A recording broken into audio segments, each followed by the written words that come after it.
And welcome to Mendeley. So in this first part of our of this instructional section, we're going to talk about how you can install and use Mendeley. Mendeley is similar to Zotero, but it deals almost exclusively with PDFs. It's what it's designed to do. The idea is that if you're in EBSCO and I download a PDF, instead of like your PDFs piling up into folders that you just can't access or read in sort of a convenient fashion, you can store them all here, and you can also store them remotely. So again, if you're using like multiple computers and you can't find the content you need, Mendeley is a little cloud tool that does it for you. So to get started, we are going to talk about Mendeley and the download procedure. So I am in Mendeley right now, but let's say, for example, that I am going to download it. You're going to see this little Get Mendeley icon appear. It needs to be for at least Windows XP or later, but that's not really an issue for us. And it also includes a website, a helpful little tutorial on how to make this work. So we see our download icon. We're going to click it here. It will prompt you to install Mendeley on the desktop, which you're going to click on. And then you should be able to open it up. At this point, you will be prompted to create an email or password. I suggest using one that you already are familiar with, and then once you've confirmed that account, Mendeley icon on the desktop will appear. So if we look down here, I've gone through this already a little bit, just so we don't have to repeat our content, but we can see there is a Mendeley desktop icon on the bottom left corner of our screen. So the install procedure is pretty simple, but I'm always a firm believer and you never know when things can go wrong. So I want to direct you to some helpful information that, should you run into any outstanding issues, will help you sort of quickly and conveniently troubleshoot Mendeley. So if we go to, let's see here, it is our videos and tutorial guide. Like these two icons are both quite useful as you're learning about this. But if we go to videos and tutorials, it includes some information about basic Mendeley install. So here's our popular questions. Here's our list of our community teams. Then, these are kind of valuable tabs that will help sort of, you deal with any issues that might come up. Help guides are also good. So here's our desktop Mendeley, web issues, iOS, Android, citation plugin groups, private groups, and CSL editors. And this is the getting started guide.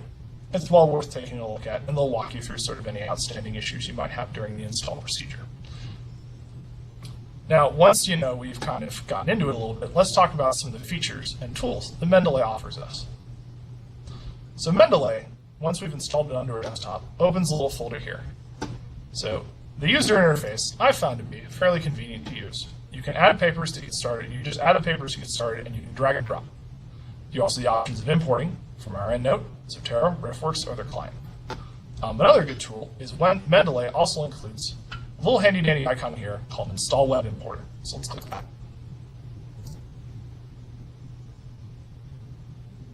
Okay.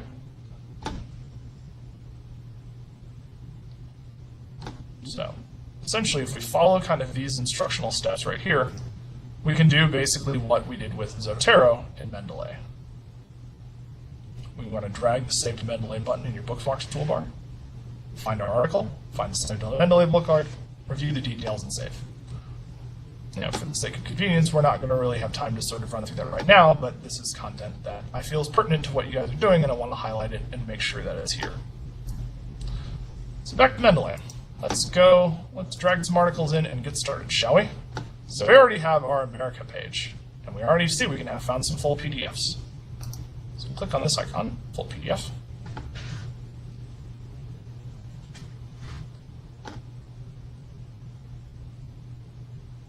So as it comes up, we want to go to our downloads, at least once it loads.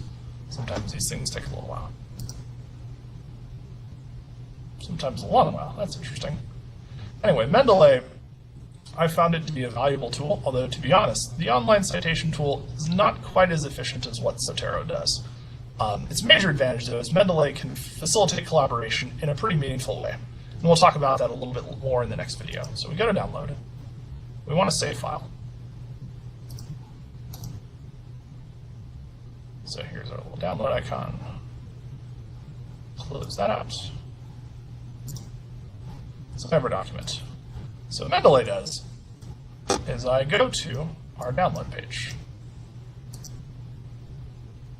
I should be able to move that into my Mendeley file by going like this. And as we can see, Mendeley, has sort of similar advantage that Zotero does, right? We're basically downloading it into our little storage folders. And like Zotero, we can also use it to generate citations. So these are some couple articles I downloaded, Mind the Gap, an article that we'll talk about a little later, and this. If you shift click over these items and scroll down, you see our copy as, formatted citation, LA's text citation command, or bib text entry. So these are all valuable tools. You can also export. You can also send them by email. You can also select. This is a valuable tool if you want to email, for example, like citations to colleagues, which is really what Mendeley is built to do and what it's optimized for, as in this idea of getting large teams to look at the same citations so that everyone is on the same page about what you and your colleagues are finding. This is the major principal advantage to Mendeley, and it's one feature that I really, really like about it. But as we've gone over here, these are some tools that will allow us to copy our citations and paste them into a Word document or, your bib text or your LA text, depending on what you need to do. We can also look at folders. So what it does in Zotero is I can make folders. So here's our untitled. If it's strategic management, for example, maybe we'd go MGT 999. Because why not?